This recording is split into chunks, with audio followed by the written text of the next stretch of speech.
¿Y la gente ha perdido el respeto a la autoridad? Absolutamente.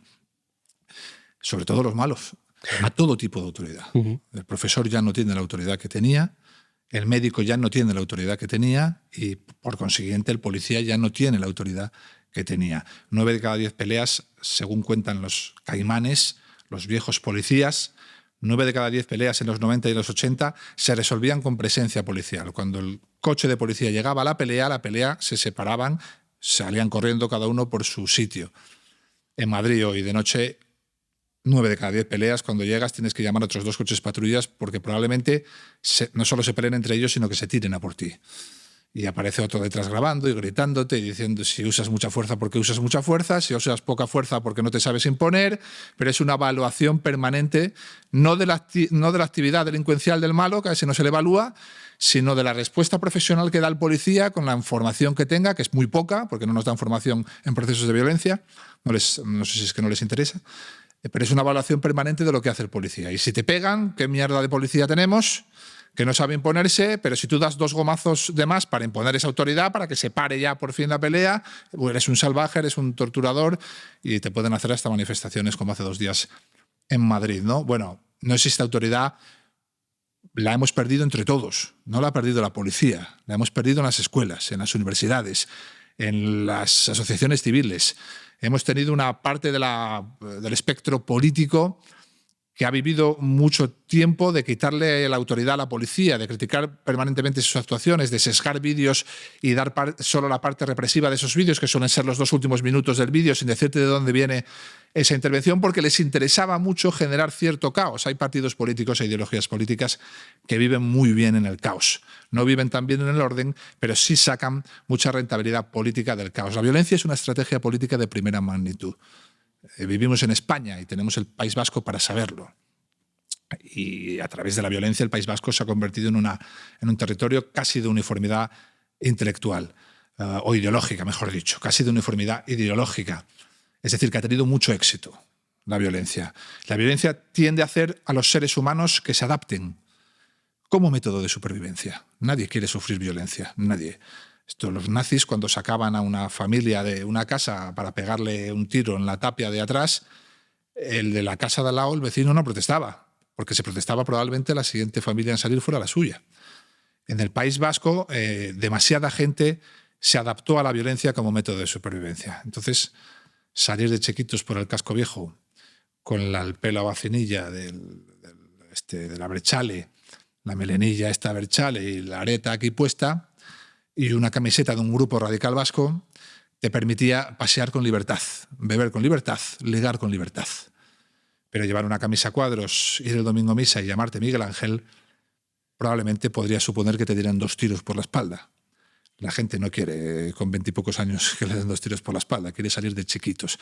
Demasiada gente se adapta como método de supervivencia a una realidad.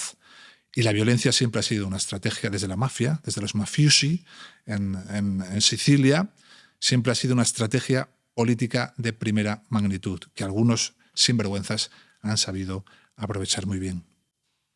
Vamos a profundizar en el tema. O sea, este problema del que hablas de la policía, que antes no se daba así o había más respeto, o sea, ¿cómo nace? ¿Cuál es la situación de la policía actualmente en España y cómo ha llegado a esta situación? Es muy sencillo, mira. Nosotros hemos vivido, como te he dicho antes, una década de cierta violencia marginal, vamos a decirlo, en los 80, pero luego casi 2 décadas, todos los años 90 y parte del siglo XXI, o los primeros 7, 8 años, 9 años, 10 años del siglo XXI, con una tranquilidad no habitual.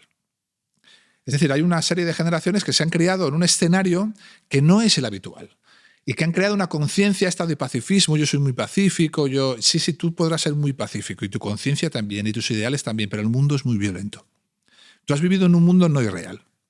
Hay una serie de jóvenes que han vivido en un mundo no real. Lo normal en el mundo no es la década de los 90 y la primera década del siglo XXI. Lo normal en el mundo es el crimen, es la guerra, es el enfrentamiento, desde siglos y siglos y siglos.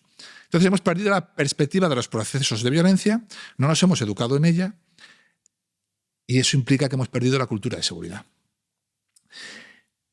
Grossman, uno de los mayores expertos en seguridad del mundo, habla de los perros pastores, los lobos y las ovejas, ¿vale? Dice que la inmensa mayoría de la población no tiene ninguna capacidad para la violencia, eso son las ovejas. Hay una parte pequeña que sí tiene capacidad para la violencia y decide utilizarla para su propio beneficio, esos son los lobos. Necesitas otra parte de la sociedad que también tenga capacidades para la violencia y a la que les permitas utilizarla. Esos son los perros pastores, los que te defienden de los lobos. ¿Qué pasa cuando vives en una sociedad muy pacífica, sin apenas crimen, como se vivió aquí en Europa en España 90, primera parte del siglo XXI, en otros países antes, 70, 80, 90? ¿Qué pasa? Pues que el perro pastor, como los lobos casi nunca aparecen, pasa a ser un incordio. El perro pastor es el que te dice no vayas hacia ese lado, vete hacia ese otro. El que te muerde la pierna de la oveja para redirigirla hacia un sitio, que ahí hay peligro, no vayas. Entonces da pequeños mordisquitos a las ovejas. Y las ovejas se cansan del perro pastor, porque no ven el peligro, ¿por qué tengo que estar aguantando yo a este? Y ese es un poco el papel de la policía de los años 90, de los años la primera década del siglo XXI, que ante un nivel delincuencial, una realidad criminal muy baja, el policía casi estorbaba. Ahí vienen otra vez estos y me va a pedir el DNI y a lo mejor me va a cachear. El policía era un estorbo. Y poco a poco le hemos ido robando autoridad, sin tener cultura, perdiendo toda la cultura de seguridad.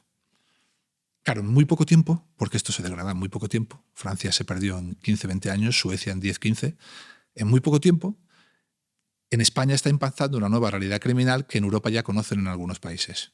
La criminalidad ha cambiado. Los niveles de delincuencia violenta han aumentado. Las agresiones sexuales, nuevas modalidades delictivas como las agresiones sexuales en manada, que antes podían suceder una vez al año y copar todas las portadas de periódicos y abrir todos los telediarios, ahora suceden una vez a la semana y están en noticias breves.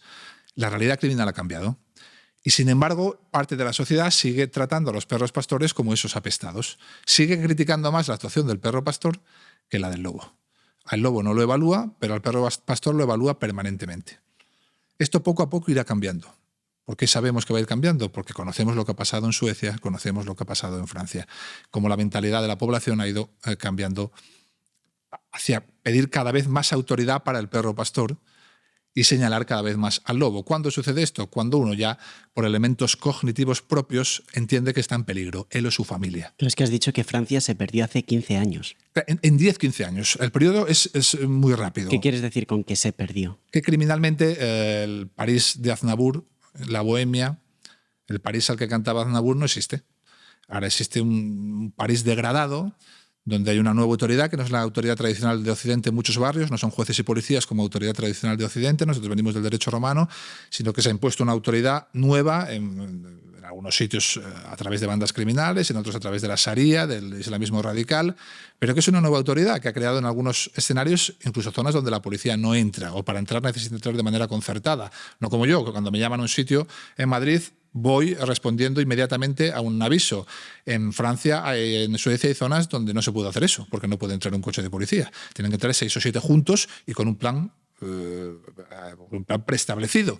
Por lo tanto, eso es una zona no-go, que en España todavía no hay, pero que van a aparecer en breve. Y en esa zona hay una nueva autoridad. Y no somos nosotros, son ellos, son los lobos. Y los lobos marcan las reglas. Y los lobos no atienden ni entienden las dinámicas y los usos sociales occidentales.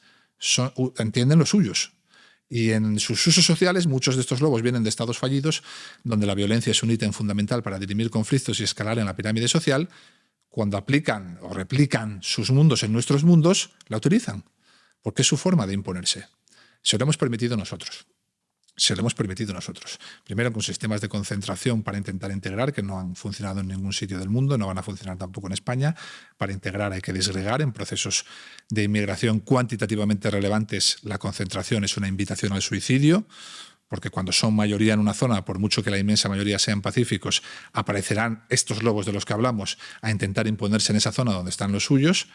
Y además los primeros perjudicados son aquellos que llegaron para matarse a curar y hombro con hombro hacer crecer este país con nosotros. Esos son los primeros perjudicados, porque un chaval que en el típico, esto que se llama ahora barrio moro, por ejemplo, ¿no?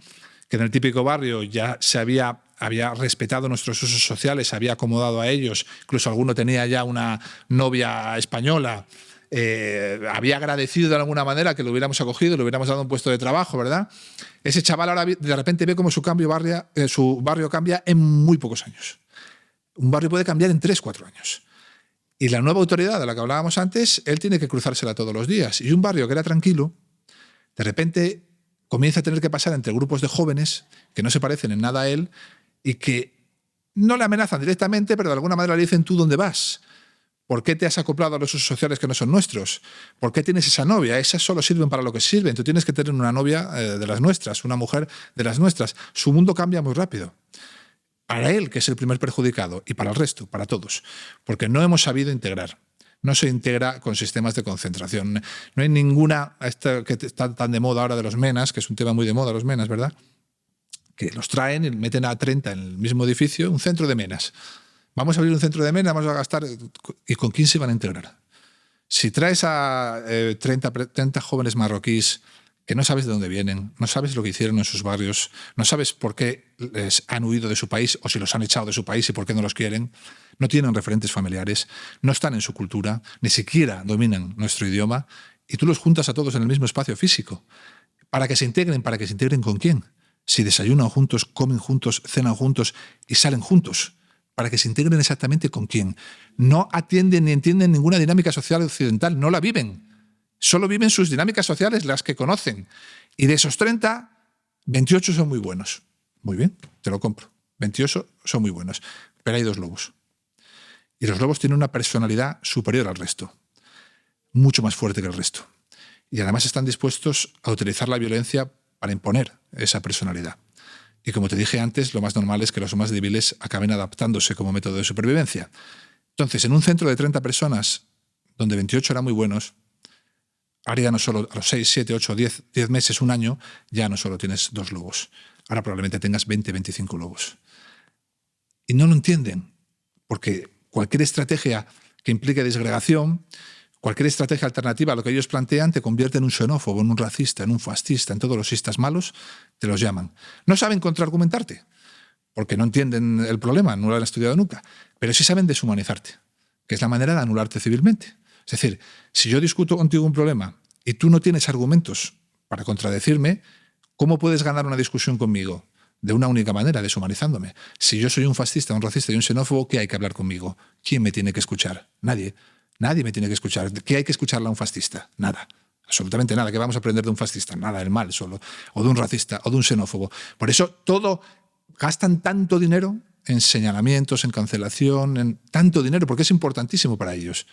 Para ellos, que saben ya que no pueden contrarrestar con argumentos lo que decimos, por ejemplo, en materia de ciencia policial desde una policía para el siglo XXI, porque está probado que sucede, porque hemos anticipado lo que va a suceder, porque lo hemos estudiado en otros países, la mejor manera es deshumanizarte.